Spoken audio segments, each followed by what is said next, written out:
Halo sahabat semua, sebelum kita memulai video hari ini, saya ingin bertanya dulu kepada sahabat semua yang sedang menonton. Apakah Anda juga sering melihat di televisi atau membaca di koran para dokter dan ahli yang tidak henti-hentinya menasihati kita bahwa untuk hidup kita harus bergerak? Sepertinya kita semua sangat mempercayai hal ini. Terutama bagi kita, sahabat-sahabat yang berusia paruh baya dan lansia, yang paling ditakuti adalah duduk terlalu lama. Yang paling ditakuti adalah 3 tinggi tekanan darah tinggi, gula darah tinggi, dan kolesterol tinggi. Dan yang paling ditakuti adalah terbentuknya gumpalan darah atau trombosis yang mengerikan di dalam pembuluh darah kita. Bukan begitu? Kita selalu merasa bahwa selama saya bergerak, setiap hari saya pergi ke taman untuk berjalan, berlari, atau bersepeda, maka saya sedang melancarkan pembuluh darah saya sedang menjauhi stroke dan serangan jantung. Tetapi sahabatku, bagaimana jika hari ini saya memberitahu Anda bahwa jimat penyelamat yang sangat kita yakini ini bisa jadi salah arah? Bagaimana jika hari ini saya memberitahu Anda bahwa beberapa jenis olahraga yang kita anggap semakin sehat jika semakin sering dilakukan, tidak hanya gagal melancarkan pembuluh darah Anda, tetapi justru sedang mempercepat pembentukan trombosis Anda? Percayakah Anda, sahabatku? Ini sungguh bukan untuk menakut-nakuti. Di video hari ini, saya akan menjadi seorang detektif kesehatan untuk mengungkap secara tuntas rahasia paling kontradiktif dan paling mematikan yang tersembunyi di balik kebiasaan olahraga kita. Saya akan berbagi terlebih dahulu sebuah kisah yang sangat nyata yang terjadi di sekitar kita dan akan menjungkir balikan pemahaman kita semua. Ada seorang bapak bernama Pak Budi. Dia adalah seorang sopir taksi. Di masa mudanya, dia adalah seorang mantan atlet dengan kondisi fisik yang sangat baik. Meskipun sekarang, setiap hari harus mengemudi, ia tetap mempertahankan kebiasaan seorang atlet. Setiap hari, tanpa peduli hujan atau panas, ia harus berlari 10 km. Baginya, ini sudah seperti makanan sehari-hari. Coba Anda bayangkan, orang seperti ini, rajin berolahraga dan punya dasar fisik yang kuat, tubuhnya pasti jauh lebih baik daripada kita yang setiap hari hanya duduk di sofa, bukan? Namun baru-baru ini Pak Budi merasa ada yang aneh. Ia sering merasakan kaki kirinya bengkak dan nyeri. Awalnya ia mengira itu hanya karena terlalu lama menyetir sehingga ototnya tegang, jadi ia pergi ke apotek untuk membeli obat oles dan memijatnya sendiri. Tapi sama sekali tidak ada gunanya. Dan ketika ia membandingkan kedua kakinya secara berdampingan, ia baru menyadari dengan ngeri bahwa kedua kakinya sudah semakin tidak sama. Kaki kirinya bengkak jauh lebih besar dari kaki kanannya. Kali ini Pak Budi benar-benar takut. Ia segera pergi ke rumah sakit terdekat untuk diperiksa oleh dokter spesialis tulang. Namun hasilnya sangat di luar dugaannya. Hasil pemeriksaan menunjukkan bahwa ia mengalami trombosis vena pada tungkai kirinya. Pak Budi langsung tertegun. Ia bertanya dengan sangat heran kepada dokter. "Dok, bukankah penyakit trombosis ini hanya dialami oleh orang-orang yang setiap hari duduk lama dan tidak bergerak? Saya jelas-jelas berolahraga setiap hari. Saya berlari 10 km setiap hari. Namun, setelah dokter memahami secara detail profesi dan pola makannya, akhirnya terungkaplah kebenaran yang tidak kita duga. Dokter Budi Hartono berkata padanya, "Pak Budi, masalah trombosis Anda ini kemungkinan besar justru disebabkan oleh olahraga berintensitas tinggi yang Anda lakukan itu." Sahabat semua, apakah Anda yang mendengar sampai di sini juga sama seperti Pak Budi? Pikiran menjadi kosong? Mengapa? Mengapa olahraga yang kita lakukan dengan sekuat tenaga yang kita anggap sebagai obat pada akhirnya justru menjadi racun? Di video hari ini, saya akan menjadi seorang pakar pengurai kode kesehatan untuk mengungkap secara tuntas rahasia kesehatan yang paling membingungkan dan paling mudah kita abaikan mengenai trombosis dan olahraga yang salah. Informasi dalam video ini sangat-sangat padat. Saya sangat menyarankan Anda untuk menontonnya dengan sabar sampai selesai dan juga bagikan kepada semua teman di sekitar Anda yang gemar berolahraga atau yang sering duduk lama. Pertama, kita akan menggunakan sebuah perumpamaan sungai yang tidak akan pernah Anda lupakan seumur hidup untuk menjelaskan secara tuntas bagaimana trombosis ini terbentuk dan di sudut-sudut mematikan mana di tubuh kita ia paling suka, bersembunyi. Selanjutnya, yang juga merupakan bagian terpenting dan inti dari video kita hari ini, kita akan membongkar satu persatu kelima jenis olahraga mematikan yang diam-diam sedang memberi makan trombosis. Saya akan menggunakan cara yang paling sederhana dan mudah dipahami untuk memberitahu Anda bagaimana kita, selangkah demi selangkah, di bawah kedok menjaga kesehatan, justru mendorong diri kita ke tepi jurang stroke dan emboli paru. Dan kita juga akan membahas secara detail kasus Pak Budi, untuk melihat ranjau mana yang sebenarnya telah ia injak sehingga olahraga berubah menjadi cedera. Yang lebih penting, saya tidak akan hanya menakut-nakuti Anda. Di akhir video, saya akan mengajarkan Anda satu set lengkap 3 aturan emas pencegahan trombosis yang ilmiah. Ini adalah rahasia pamungkas yang dapat membantu kita secara fundamental untuk bergerak dengan benar, bergerak dengan baik, dan tidak takut menjadi tua. Mempelajarinya sama artinya dengan menyewa seorang ahli pelancar pembuluh darah paling profesional untuk hidup kita. Jadi, mohon bersabar untuk menonton sampai selesai hari ini dan bawa pulang pengetahuan kunci ini yang menentukan apakah sisa hidup kita akan berwarna atau hitam putih.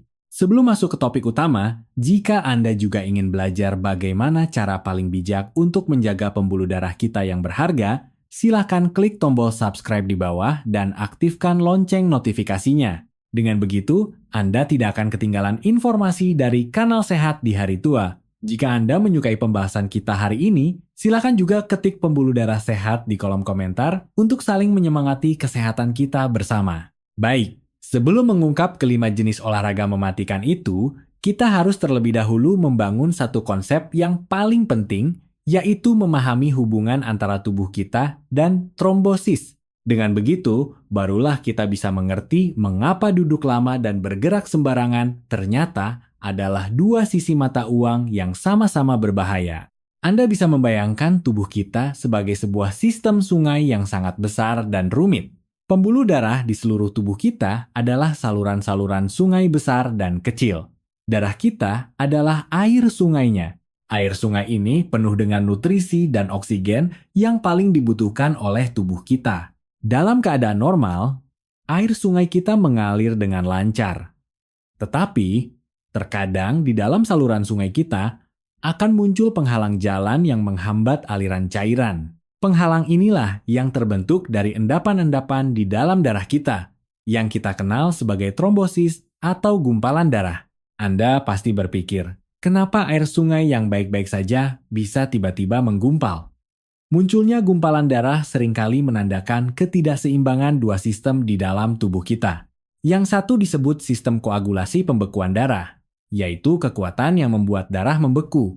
Yang lainnya disebut sistem antikoagulasi, anti pembekuan darah, yaitu kekuatan yang mencegah darah membeku. Ketika kemampuan pembekuan darah kita menjadi terlalu kuat dan kemampuan anti pembekuan menjadi terlalu lemah, maka air sungai kita akan menjadi lebih kental dan kecenderungan darah untuk membeku akan meningkat. Pada saat ini, selama dua kondisi lain terpenuhi, gumpalan darah ini akan segera terbentuk. Kondisi apa sajakah itu? Yang pertama adalah aliran air terlalu lambat, yaitu aliran darah melambat. Coba bayangkan, sebuah sungai berlumpur yang alirannya sangat lambat, bukankah akan sangat mudah terjadi pengendapan lumpur di dasar sungai? Inilah sebabnya mengapa orang yang duduk terlalu lama atau harus berbaring di tempat tidur dalam waktu lama paling rentan mengalami trombosis. Karena aliran balik darah vena dalam di kaki mereka atau tungkai bawah kita sangat lambat. Air sungai hampir tidak mengalir, tentu saja mudah tersumbat. Yang kedua adalah dasar sungai terluka, yaitu sel-sel endotel dinding dalam pembuluh darah rusak. Dasar sungai kita, yaitu dinding dalam pembuluh darah, seharusnya sangat halus. Tetapi, jika karena tiga tinggi, peradangan, atau karena olahraga yang salah, yang akan kita bahas nanti, kita mengikis dan merusaknya, membuatnya menjadi berlubang-lubang. Coba bayangkan, ketika air lumpur yang kental itu, yaitu darah, mengalir melewati dasar sungai yang berlubang ini, bukankah akan sangat mudah tersangkut di atasnya, lalu menumpuk semakin besar, dan akhirnya membentuk sebuah penghalang. Jadi sahabat semua, Anda lihat, pembentukan trombosis adalah hasil dari 3 kondisi. Air terlalu kental, air terlalu lambat, dan dasar sungai rusak. Meskipun penghalang ini tidak pasti di mana terbentuknya, ia juga punya tempat favoritnya. 3 tempat yang paling disukainya untuk bersembunyi adalah, pertama, di jantung, yaitu di atrium jantung kita. Anda bisa membayangkannya sebagai waduk pusat tubuh kita. Begitu kita mengalami aritmia atau fibrilasi atrium, detak jantung yang tidak teratur ini membuat waduk kita tidak bisa memompa secara normal. Air sungai kita tidak bisa masuk dan keluar dengan normal, darah akan berputar-putar dan diam di dalam atrium kita. Coba pikirkan, begitu darah diam, bukankah itu memberikan kesempatan terbaik bagi trombosis untuk tumbuh? Kedua, di otak. Ini seringkali disebabkan oleh gumpalan lumpur dari waduk jantung kita tadi, yaitu trombosis, yang tiba-tiba lepas menjadi benda yang mengapung, mengikuti aliran darah terus ke atas, dan akhirnya tersangkut di saluran sungai yang sempit di otak kita, menyebabkan emboli otak akut atau stroke. Ketiga, yang juga menjadi tokoh utama dalam kasus Pak Budi hari ini adalah di kaki. Ini umumnya paling sering terjadi pada vena dalam di kaki. Ini adalah bagian hilir dari sistem sungai tubuh kita. Paling jauh dari pompa pusat, aliran airnya pun aslinya sudah lebih lambat, jadi sangat mudah terjadi pengendapan. Ancaman dari trombosis ini terletak pada sifatnya yang diam-diam. Ia bisa terjadi pada usia berapapun, kapanpun. Dr.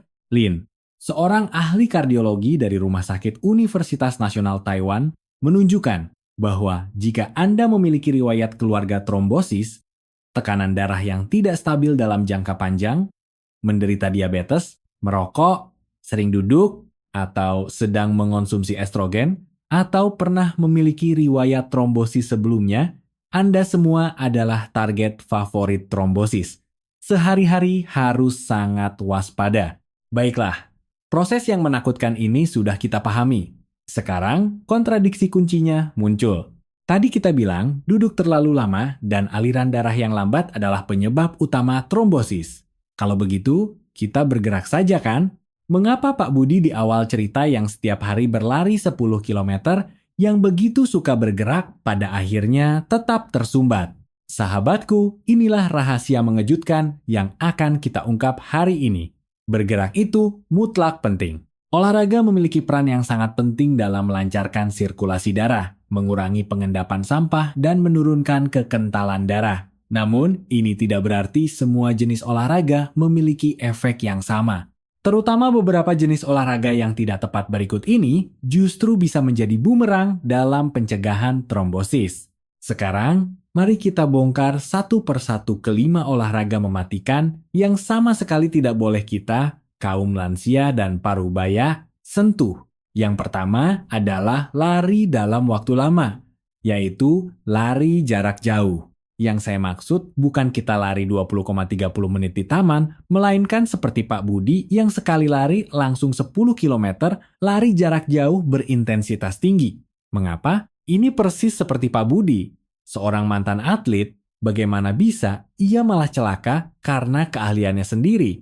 Di baliknya ada 3 jebakan mematikan. Jebakan pertama adalah beban jantung yang berlebihan. Lari jarak jauh menuntut fungsi kardiopulmoner kita dengan sangat tinggi. Anda bisa bayangkan kita seolah-olah memaksa jantung kita, pompa pusat ini, untuk beroperasi dengan kecepatan super tinggi dalam waktu yang lama. Ini akan terus meningkatkan beban jantung kita, menyebabkan denyut jantung melonjak. Bagi kita yang berusia paruh baya dan lansia, yang pembuluh darahnya sudah mulai menua, operasi ekstrim seperti ini sangat berbahaya.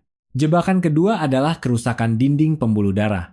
Saat berlari, sendi lutut kita harus menahan benturan yang sangat besar. Benturan ini tidak hanya akan mengikis tulang rawan kita dan mempercepat penuaan, yang lebih penting, ia juga bisa meningkatkan risiko kerusakan dinding pembuluh darah vena. Coba pikirkan, tadi kita baru saja membahas kerusakan dasar sungai.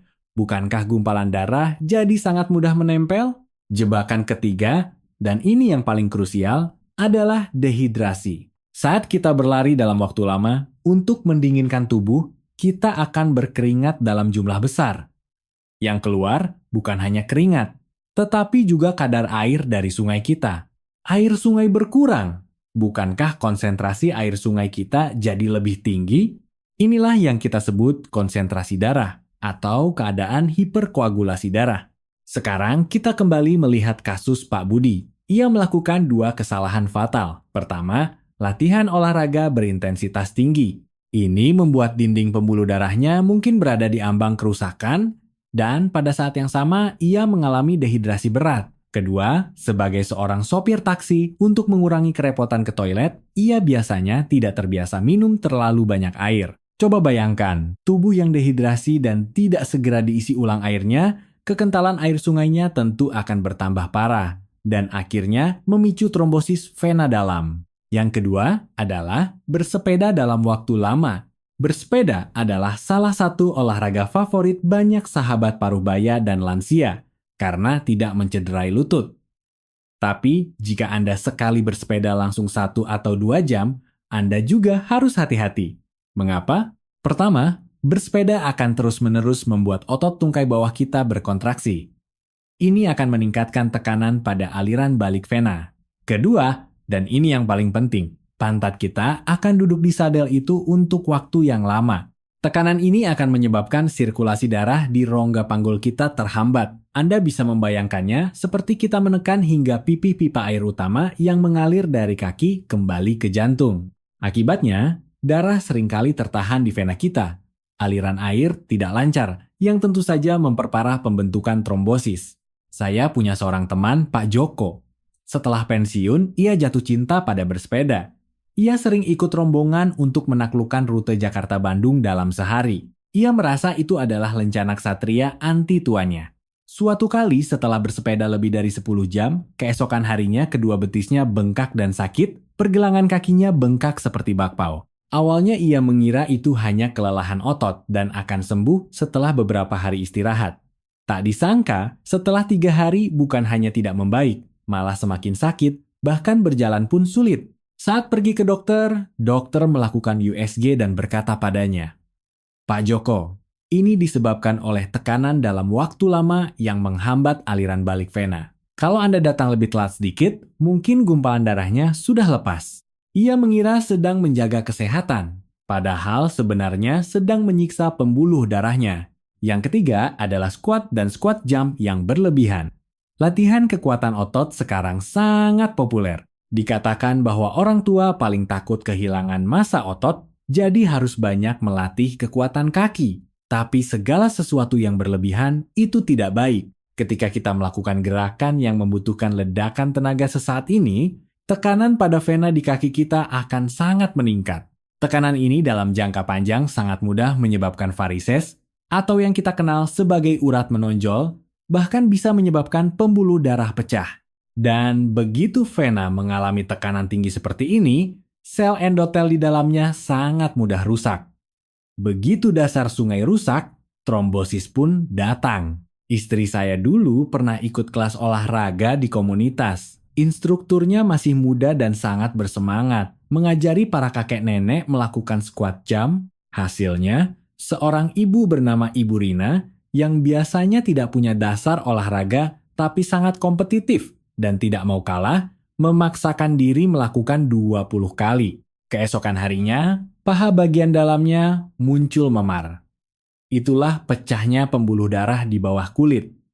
Ini sama saja dengan menciptakan sarang untuk trombosis. Terutama kita, kaum parubaya dan lansia, pembuluh darah kita aslinya sudah lebih rapuh. Harus benar-benar melakukannya sesuai kemampuan.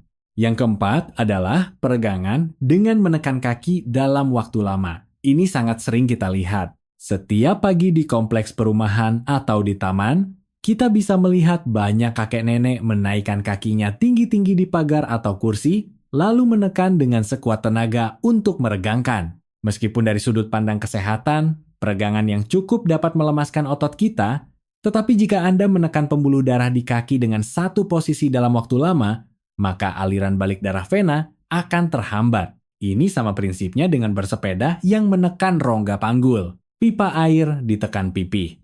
Air tidak bisa lewat.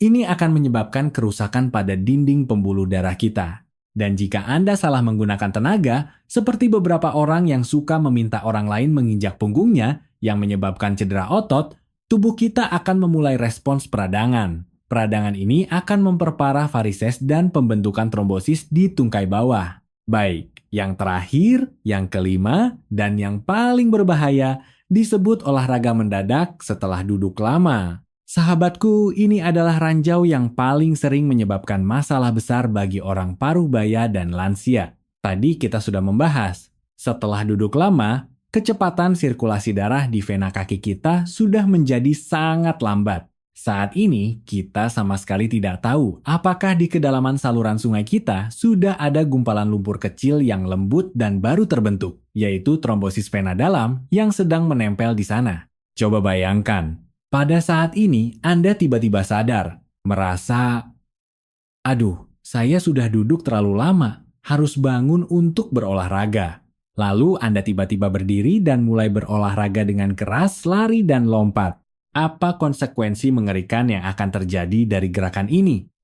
Olahraga keras Anda ini seperti menyalakan motor berkekuatan besar di saluran sungai yang tersumbat. Hantaman aliran air yang kuat ini sangat mungkin akan melepaskan gumpalan darah lunak yang tadinya belum menempel dengan kuat. Begitu gumpalan lumpur ini lepas, ia akan menjadi bom apung paling menakutkan di dalam tubuh kita. Ia akan mengikuti saluran sungai kita terus ke atas. Jika ia sampai ke paru-paru dan menyumbat arteri pulmonalis kita, itu akan menyebabkan emboli paru. Ini seringkali berakibat fatal. Jika ia melewati jantung dan sampai ke otak, menyumbat pembuluh darah otak kita, itu akan menyebabkan emboli otak atau yang kita kenal sebagai stroke. Kita sering melihat di berita, ada orang yang naik pesawat jarak jauh selama belasan jam. Begitu sampai di bandara langsung buru-buru mengangkat koper yang berat, hasilnya bruk, orang itu langsung jatuh. Dibawa ke rumah sakit pun sudah tidak sempat.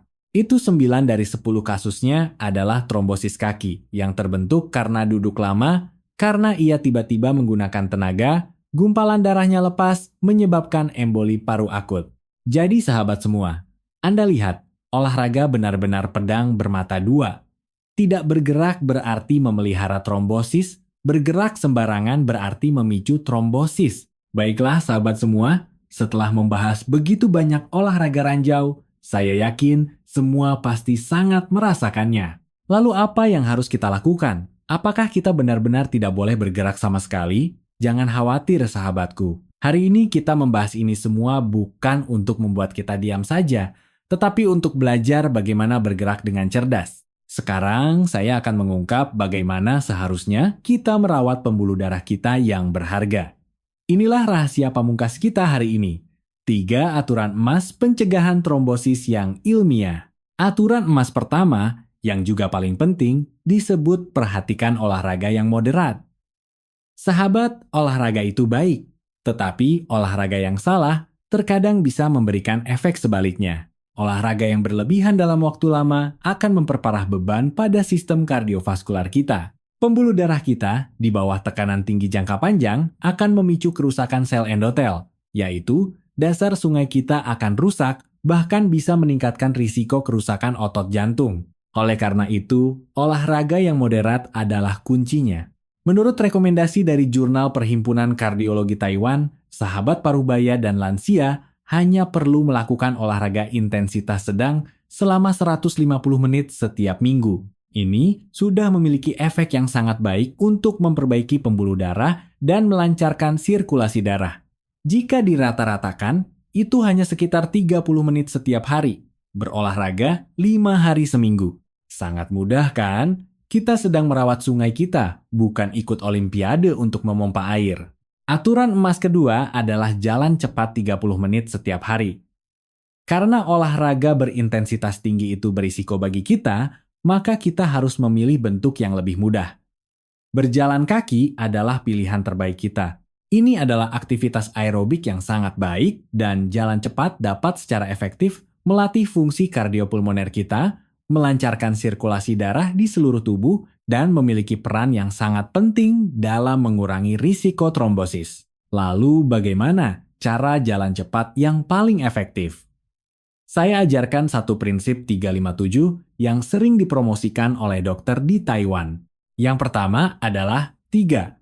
Jaminan jalan cepat selama 30 menit, idealnya menempuh jarak lebih dari 3 km. Yang kedua adalah 5. Lakukan setidaknya 5 kali seminggu. Yang ketiga adalah 7.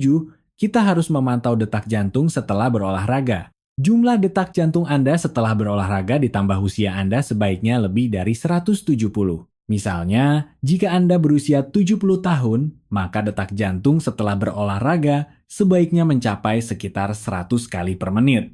Jalan cepat ini seperti mengaktifkan fungsi pembersihan otomatis saluran sungai kita, menggunakan aliran air yang stabil dan berkelanjutan untuk secara perlahan dan aman membawa pergi endapan-endapan lumpur itu. Aturan emas ketiga adalah detail gaya hidup adalah kuncinya. Sahabatku, hanya mengandalkan olahraga saja tidak cukup. Kesehatan pembuluh darah kita dibangun dari pola makan dan tidur yang baik. Ini seperti kita tidak hanya perlu membersihkan, kita juga harus menjaga kelestarian hulu sungai.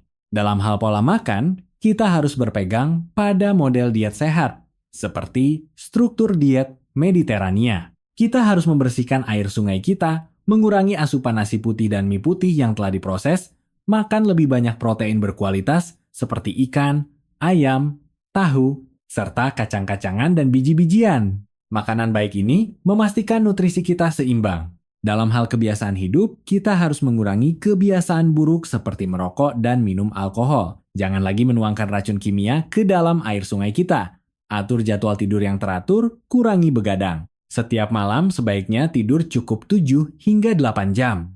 Berikan sistem saluran sungai kita waktu yang cukup untuk beristirahat dan melakukan perawatan. Pada saat yang sama, pastikan untuk melakukan pemeriksaan kesehatan secara berkala, mencegah lebih baik daripada mengobati. Dengan melakukan semua detail kehidupan ini dengan baik, air sungai kita akan menjadi bersih, dan dasar sungai kita akan menjadi kuat. Baiklah sahabat semua, pembahasan kita hari ini mengenai topik yang sangat penting, yaitu olahraga dan trombosis. Kita cukupkan sampai di sini. Mari kita ulas kembali dengan cepat 3 poin penting penyelamat hidup hari ini. Poin pertama, kita harus sadar bahwa duduk lama akan memelihara trombosis, tetapi olahraga yang salah justru memicu trombosis. Poin kedua, kita harus ingat dengan kuat kelima jenis olahraga mematikan yang harus diwaspadai oleh kita kaum parubaya dan lansia, yaitu lari jarak jauh, bersepeda dalam waktu lama, squat berlebihan, peregangan menekan kaki dalam waktu lama, dan olahraga mendadak setelah duduk lama. Poin ketiga, kita harus menguasai 3 aturan emas pencegahan trombosis yang ilmiah untuk proaktif menjaga kesehatan kita sendiri. Yaitu, perhatikan olahraga yang moderat 150 menit seminggu, jalan cepat 30 menit setiap hari, ikuti prinsip 357, dan sesuaikan detail gaya hidup mulai dari pola makan dan tidur. Sahabat, tubuh kita seperti instrumen yang paling presisi. Yang dibutuhkannya bukanlah obat keras, melainkan perawatan yang cermat.